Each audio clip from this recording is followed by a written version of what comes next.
Okay. Moving on, we finish with Uriel. Those are the 4 archangels of the elements. He continues to explain 2 very powerful angels, Metatron and Sandalphon. Metatron is the only archangel in all the stories of angels to have ever been human. He is sometimes said to have been the prophet Enoch, who penned the Gnostic gospel known as the Book of Enoch. Technically, you could consider him like the closest to the divine source that hears all the manifestations and then sends it down to Sandalphon, which I'll get to in a second. So Metatron, key to visualizing Metatron, blinding white crystalline robes. Stands or sits on a throne made of light.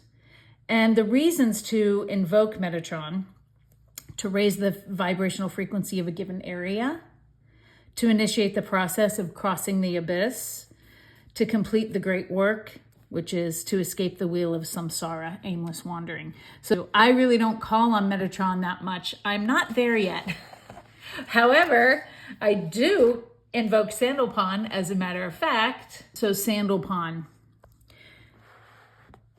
Think of Sandalphon as receiving all of the manifestation dreams from you, taking it up to Metatron, and Metatron sending the manifestation back to Sandalphon. Sandalphon then brings it to the earthly realms.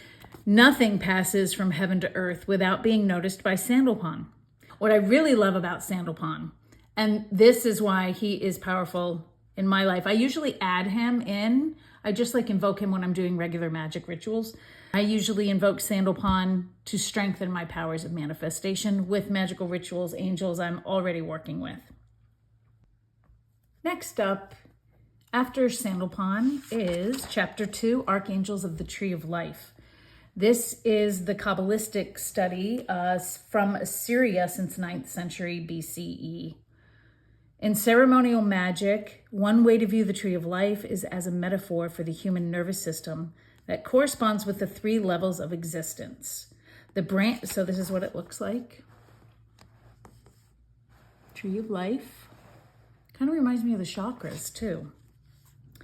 The branches that reach into the heavens are the brain's neural pathways. It'll be up here. The roots in the underworld correlate to the nerves emanating from the spinal column, and the worldly trunk is the spine itself.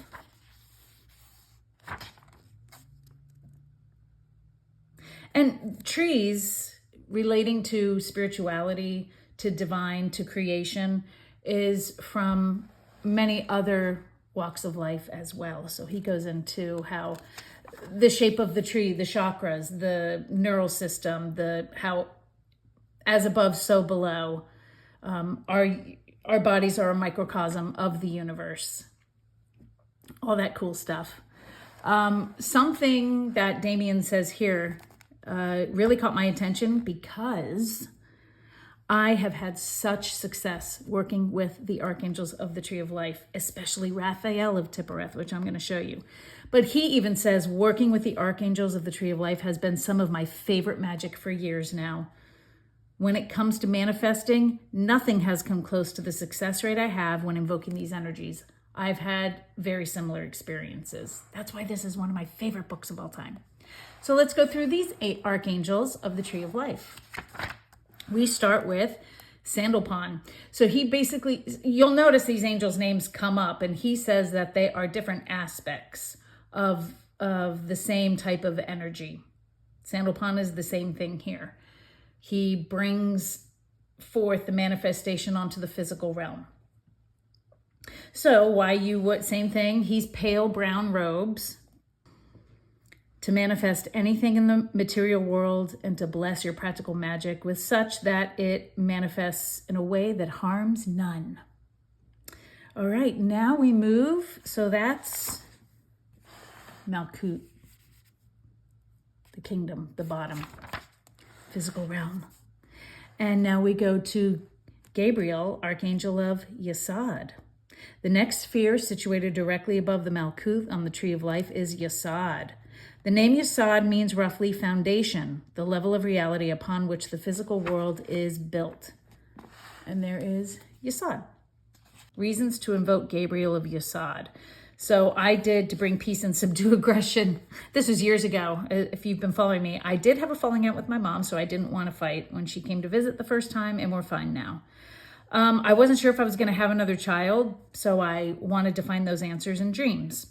So Gabriel, you could do increase the presence of love in your life, bring peace and subdue aggression, strengthen your magic, find answers in dreams, and so on, to obtain secret information. Emotional strength in times of crisis. There you go with that one. Next is Michael, Archangel of Hod. As we ascend the tree from Yesod, the next sphere we arrive at is Hod, the realm of intellect, logic, and reasoning. It's also the realm of travel, business ventures, medicine, science, and magic. In fact, Hod is associated with all the gods of magic. There's Hod. Okay, now let's see why we would invoke Michael of Hod.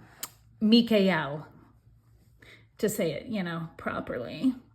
Some reasons to invoke Mikael: to make intelligent decisions during stress, for protection when performing magic, to recover from illness, for a new business idea to meet with success, to make good financial deals like buying a house or a car, or to eloquently express yourself and your ideas. I haven't used that one much. Haniel, Archangel of Netzach. The sphere directly above Yesod on the Tree of Life is my personal favorite to work with. This is what he's saying. Netzach is the level of reality on which our emotional life plays out, but it's also the sphere of art, beauty, sensuality, and luxury.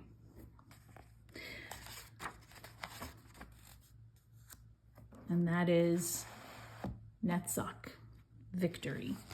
To bring peace to arguing lovers, encourage fidelity, turn rivals into enemies, gain new friends, reunite with loved ones, and so on. There's a lot there. And I haven't really used Haniel. Okay, my favorite, Raphael, Archangel of Tiphereth. From the realm of Netzach, we ascend to the very heart of the Tree of Life.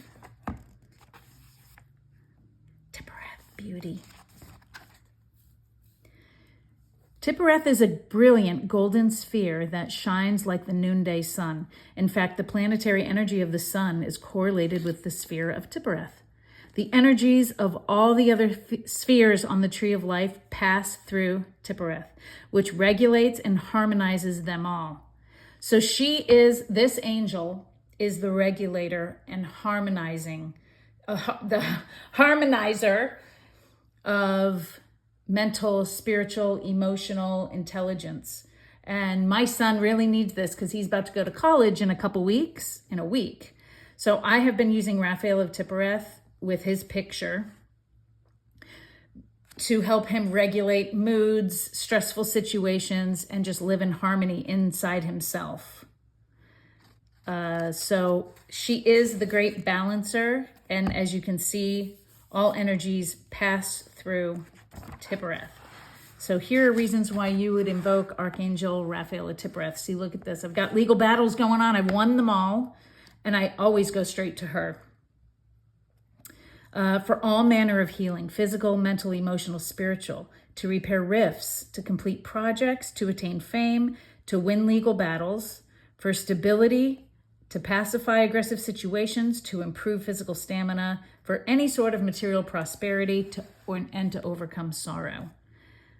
Camiel, Archangel of Geburah. As we continue to ascend the tree, we move from Tiphereth to the sphere of Geburah. Geburah is the sphere of strength and severity. Its energy is a deep, rich red. Working with this energy brings courage, self-discipline, protection, willpower, and the strength to cut away that which does not serve our own growth and development. So Camiel's name translates roughly to strength of God. He's the fiercest warrior. He protects people from oppressors or people who are bullying you or attempting to suppress your freedoms. So Camiel, this is my son's favorite angel. And this is all about defeating enemies, being powerful and strong, brave. So that is Kamael. All right, next is Zadkiel, Archangel of Chesed. Chesed is where we find the energies of abundance and prosperity, joy and adventure. When we truly tap into this sphere, we learn how to love unconditionally and throw ourselves ferociously, fearlessly into the fray of life. Okay. So Zadkiel is basically the get ready for good luck and fun times and happy adventures coming your way. Invoking Zadkiel of Chesed is for any form of prosperity and abundance, inner harmony and joy, luck and gambling. Think of him as like the good luck angel. So that's great. Now this one is similar to Zadkiel, but it's Zapkiel. Instead of the D, it's a PH. Archangel of Binah. Oh, this one was so good, but this one did take a while. I invoked her. She's the most feminine of all the spheres, and it's here that we find all the dark goddesses. Binah is affiliated with the energy of Saturn, which is also associated with things like binding and banishing, time, karma, and old age. So this is where you want to stop people in their tracks. Consider this one the binding angel. And as you know from my former videos, I was highly against the masking restrictions during COVID because it really hurt everything in my life, as I'm sure it did a lot of people's lives.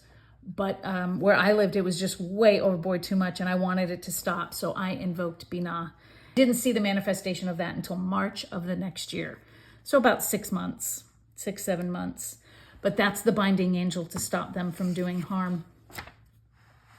Raziel, Archangel of Chokmah. You'll notice Raziel is also mentioned in the 72 angels, the secret angels. Raziel is the one that you call on because it is the one that connects you to the 72 angels of God. Raziel is known as the one who connects you to the secret angels of the universe.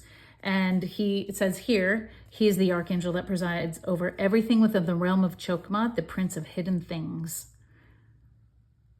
So Raziel you call on when you want to have epiphanies and realizations about not only magic, but just the secrets of the universe. Reasons to invoke Raziel is to set plans in motion and speed up the process. Gain energy, break free, obtain wisdom. I've used Raziel to speed up the process of many things in my life. And lastly, we have Metatron. You'll notice it starts and ends with Metatron and Sandalphon, much like the archangels of the elements, Sandalphon and Metatron.